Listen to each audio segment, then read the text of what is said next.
Bonjour et bienvenue sur la chaîne de Green Spider. Donc une nouvelle fois en forêt, dans un lieu que vous connaissiez déjà, puisqu'il s'agit en fait de la crête, juste en haut de la crête du rocher du Vignage, donc qui symbolise donc parfaitement le massif armoricain. Alors je vous avais déjà emmené ici, mais on avait du mal à le voir parce qu'en fait on est dans une parcelle de feuillus, principalement du chêne, un peu de hêtre, mais principalement du chêne. Et donc il y avait une forte densité au niveau des feuilles, forcément. Et comme là nous sommes en début du mois de décembre, eh bien toutes les feuilles sont tombées, d'autant qu'en plus il y a beaucoup de vent aujourd'hui. D'ailleurs il faut se méfier, parce qu'autour de moi il y a quand même des vieux chênes, et il faut quand même être prudent. Parce que les vieux chênes ont tendance, l'hiver, à parfois se séparer de certaines de leurs branches. C'est très connu d'ailleurs concernant donc les agents forestiers et également les bûcherons, qui leur donnent un nom, ça s'appelle des faiseuses de veuves. Alors c'est pas pour rien, parce qu'en fait ce sont des branches, mais vu la hauteur avec la gravité terrestre bien entendu, les branches qui tombent et qui sont parfois d'un diamètre assez important, ça peut être mortel, il n'y a pas d'autre mot, d'où le nom donc faiseuse de veuves. Donc aujourd'hui je vais vous montrer l'autre côté du rocher, avant que la lumière ne soit complètement partie, parce que là on arrive bien entendu, le soleil est derrière, on ne le voit plus du tout, la lumière est complètement rasante, ça n'éclaire plus que la hauteur des cimes des arbres, et donc j'ai envie de vous faire profiter de la lumière encore présente sur l'autre rocher de l'autre côté. Donc voilà, rocher du Vignage. Si vous avez l'occasion de venir en Normandie, et notamment en forêt des Couves, c'est quand même l'un des endroits qu'il faut par excellence rencontrer, quand même aller observer, parce que c'est quand même super intéressant. Alors attention aussi en hiver, beaucoup de rochers ici, beaucoup de feuilles, beaucoup de mousse, donc c'est très glissant, il faut être quand même très prudent. D'autant que c'est détrempé, il n'a pas arrêté de pleuvoir depuis plus de 2 semaines maintenant. Bon, c'est un peu le cas un petit peu partout en France, mais ici aussi c'est vrai, donc il faut être quand même assez prudent. Donc je vais vous emmener de l'autre côté, et puis de manière à vous présenter donc la lampe frontale, puisque comme vous le savez, j'aime bien être un petit peu à contre-pied de ce qui est proposé sur YouTube. Voilà, un petit clin d'œil à ceux qui comprendront pourquoi je dis ça. Et comme je sais que vous êtes parfois à la recherche de lampes frontales ayant une très bonne définition de lumière, sans écraser non plus, et sans être quelque chose d'ultra puissant qui finalement ne sert pas forcément toujours à grand chose, une lampe frontale on en a besoin surtout pour éclairer de manière importante autour de soi, mais sans pour autant disposer d'une puissance faramineuse qui ne sert finalement strictement à rien, parce que qui dit trop de puissance dit ça écrase, on peut même être ébloui et puis on a du mal à voir la définition, alors que là c'est quand même assez intéressant. Donc je vais vous emmener de l'autre côté, on va profiter de ce rayon de soleil qui reste encore pour vous montrer ça.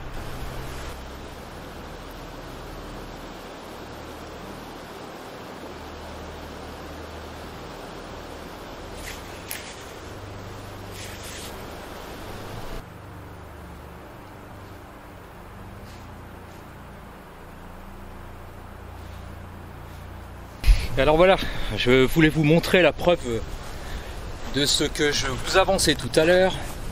Ça c'est une branche qui est tombée très récemment, parce que la semaine dernière encore quand je suis venu elle n'était pas là. Et en fait elle vient ici, voilà, d'ici là, voilà, en haut, allez, je montre, voilà, ici, elle était accrochée là. Et elle est tombée jusque là. Donc je sais pas si elle est d'aujourd'hui, je pense pas, parce que le moyeu a l'air d'être assez, il n'est pas si frais que ça, mais la semaine dernière c'était pas là. Donc il faut être extrêmement prudent. C'est le cas également pour celle-là. On voit bien cette branche là, voilà. Elle est complètement pourrite. Elle est complètement pourrite. Et quand on voit le vent comment il s'engouffre dedans, bon, donc du coup il faut être prudent. Donc c'est ça le problème, c'est surtout avec les, alors que ce soit les chênes ou les hêtres, ça c'est un hêtre. Donc il faut être extrêmement prudent, éviter de se ramasser ça sur la tête, parce que ça va être plus que dommageable. Donc je vous emmène dans ce coin là quand même, je résiste pas comme toujours à vous montrer ça, voilà, le panorama. Ah, c'est petit peu beau tout ça. Bon, les conditions météo sont pas top, hein. Mais bon, vous voyez, c'est quand même sympa.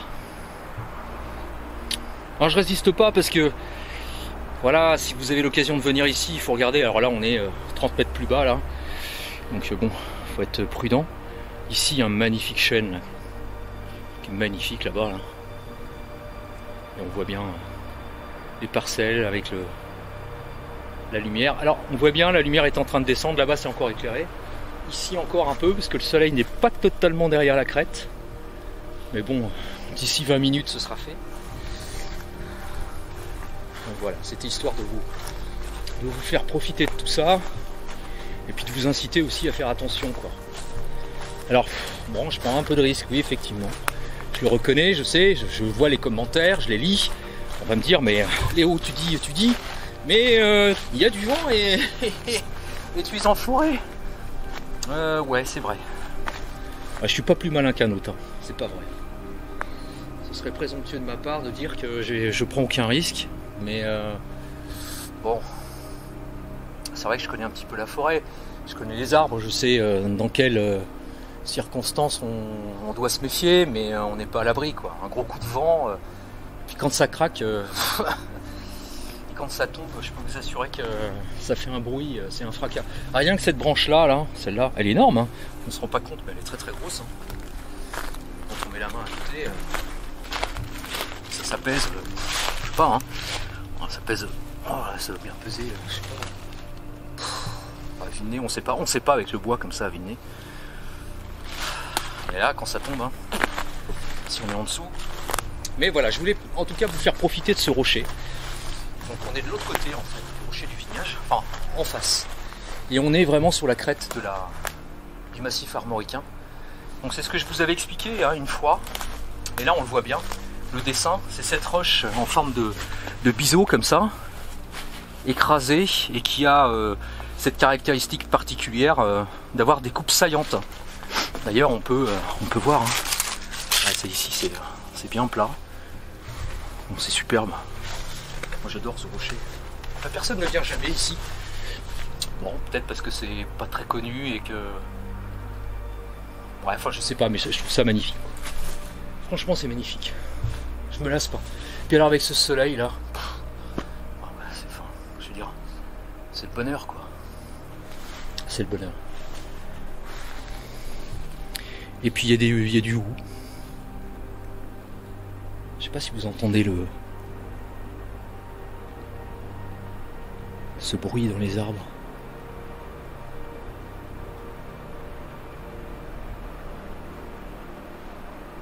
Honnêtement, pour moi, c'est l'élément, le vent, c'est l'élément le plus fantastique que je connaisse.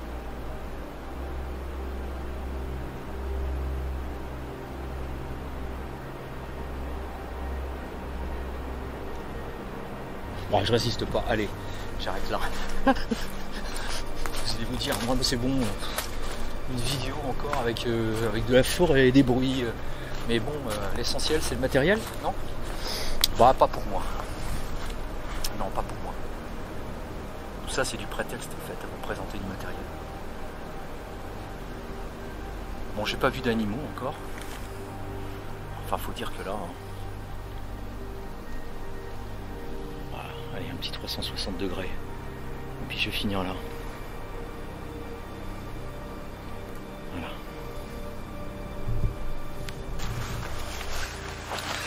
Alors, je vous retrouve pour la présentation et surtout le retour d'utilisateur concernant donc cette lampe frontale.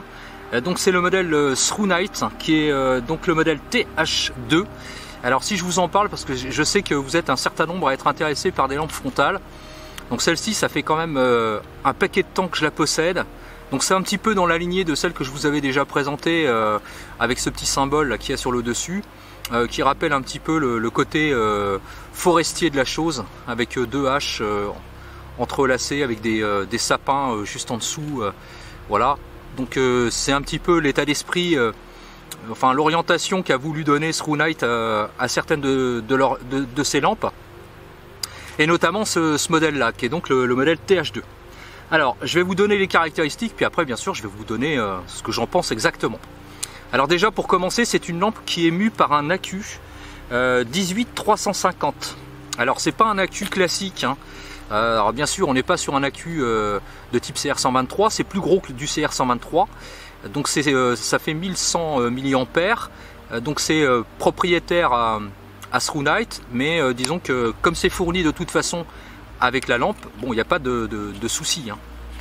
Et puis de toute manière, si jamais il devait y avoir un souci avec l'accu, de toute façon, il y a moyen d'en trouver directement chez ThruNight. Alors, il y a ici un petit clapet qui permet d'ouvrir pour recharger la lampe directement sans enlever l'accu, avec une petite prise de type USB ici, directement. Et puis donc l'interrupteur qui va permettre d'allumer la lampe. Alors, moi ce que j'aime beaucoup chez ThruNight, c'est pour ça que je privilégie cette marque-là. Premièrement parce que c'est pas tape à l'œil. Deuxièmement parce que c'est très efficace.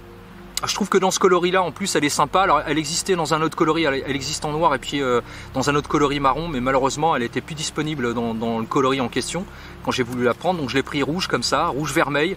Moi, je la trouve assez sympa. Je trouve qu'elle a une belle définition, elle est assez jolie. Ce que j'aime aussi également donc chez ThruNight, c'est la possibilité, en restant le doigt appuyé sur l'interrupteur, de se retrouver avec la diffusion de la lumière la plus faible possible, à savoir 0,6 lumens. Et ça j'apprécie énormément sur ces lampes ThruNight, parce que ça permet, avec seulement 0,6 lumens, ça permet quand même de s'éclairer en proximité, sans vraiment déranger personne. Donc ça, c'est vraiment super intéressant pour moi en tout cas. Donc les puissances varient entre 450 lumens en puissance maximale pour 70 minutes. On est ensuite sur 85 lumens pour 6h05 d'autonomie, 9 lumens pour 44 heures et donc 0,6 lumens pour 20 jours. Donc 20 jours, c'est quand même énorme. Il y a également une fonction SES de 450 lumens, donc en puissance maximale pour 2h30 d'utilisation. Et puis un mode turbo qui est, on va dire, très accessoire, qui est vraiment de manière très courte, puisqu'en fait le mode turbo de 1500 lumens n'est là que pour 2 minutes 30 d'éclairage. Donc c'est vraiment, et ensuite la lampe shunt et redescend à 430 lumens, de manière à ce que ça ne chauffe pas. Donc c'est vraiment ultra ponctuel. Donc ça, c'est ce que j'apprécie. Alors pour les modes, rien de très compliqué. Alors quand on allume la lampe, elle garde en mémoire le dernier mode sur lequel on était. Donc il suffit de l'éteindre, la rallumer et puis on retombe sur le dernier mode choisi. Changer de mode, il suffit de rester appuyé, on va faire défiler les modes en question. Donc on va respectivement de 9, 85 et 450 lumens.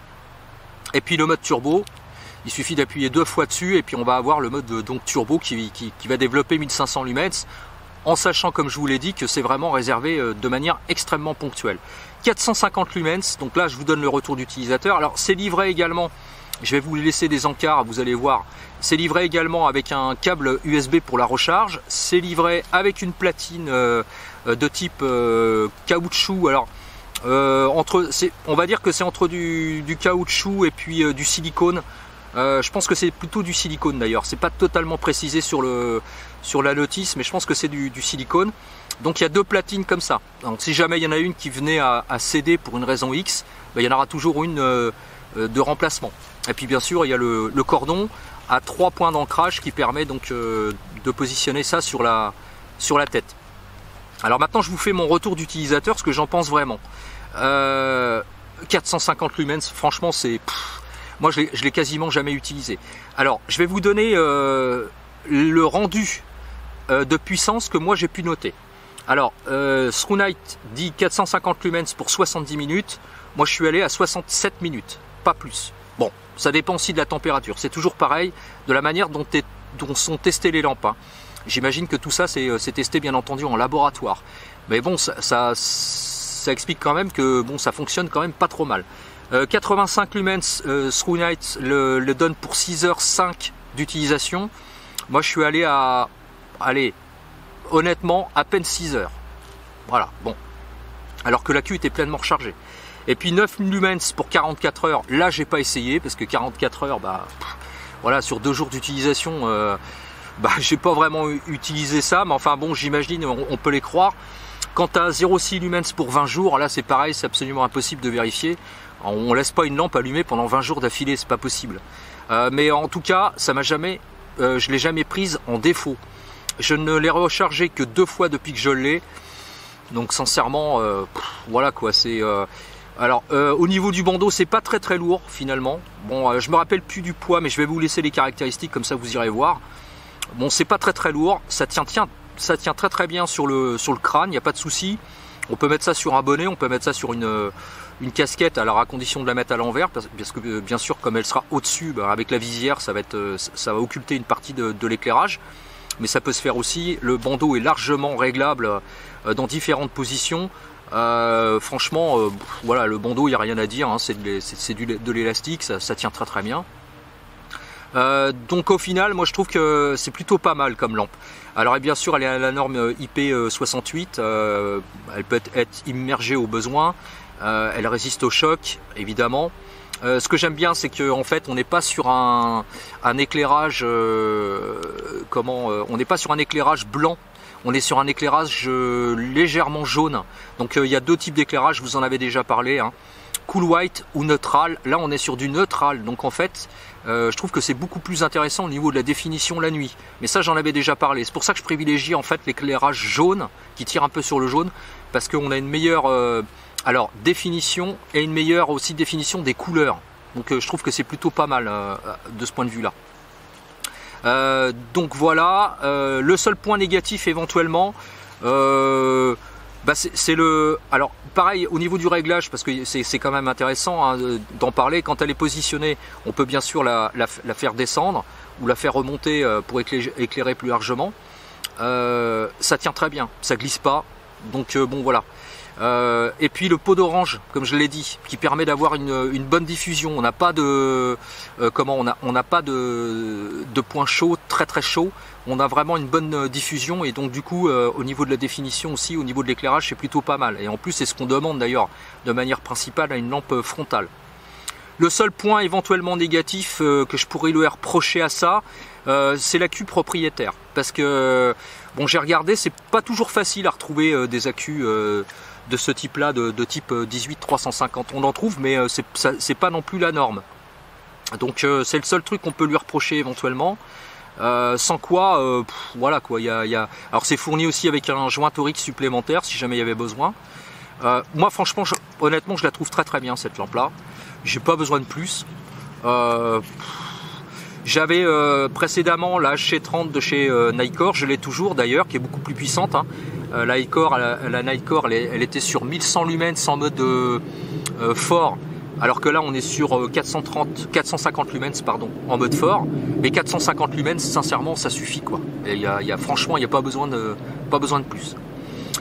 Voilà donc pour le rendu d'utilisateur, ce que j'en pense. Donc je trouve que c'est une bonne lampe. Je vais vous laisser les caractéristiques et puis les liens pour que vous puissiez aller voir.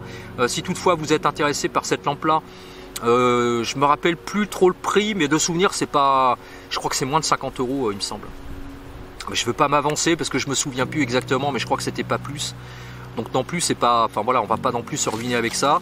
Donc à mon sens, quand on marche la nuit, quand on fait de la rando, etc., quand on veut être sur un camp, quand on veut même pourquoi pas courir, je l'ai déjà utilisé pour ça, pour courir. Bon bah ça éclaire très bien.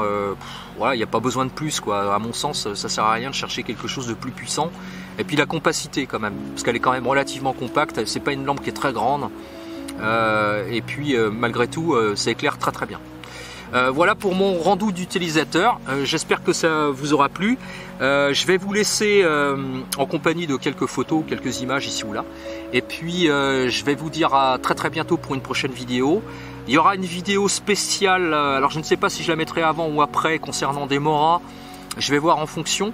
Et puis il y aura une vidéo spéciale pour ceux que ça intéressera le 25 décembre, le 24 décembre et le 25 décembre à cheval sur les deux. Une petite vidéo spéciale qui durera pas longtemps, qui m'aura demandé un petit peu de travail pour la réaliser, un petit peu de recherche. C'est juste un clin d'œil, ce sera une vidéo éphémère et qui ne sera là que pour ponctuer un petit peu l'ensemble de la communauté concernant donc cette période de Noël. Voilà. Merci encore à toutes et à tous de votre fidélité. Comme toujours, si vous avez des questions ou des commentaires, c'est en bas que ça se passe par message privé. Je vous dis à très bientôt pour une prochaine vidéo. Et d'ici là, comme toujours, portez-vous bien et surtout, carpe diem. Salut!